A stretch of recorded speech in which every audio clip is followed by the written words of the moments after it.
きな男のタイプとかあります？デンジ君みたいな人。マキマさんが好きです。デンジ君、こっちこっち。ここがデビルハンター東京本部だよ。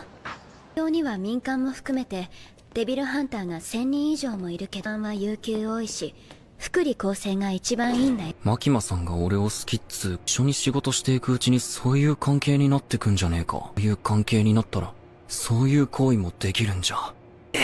そういう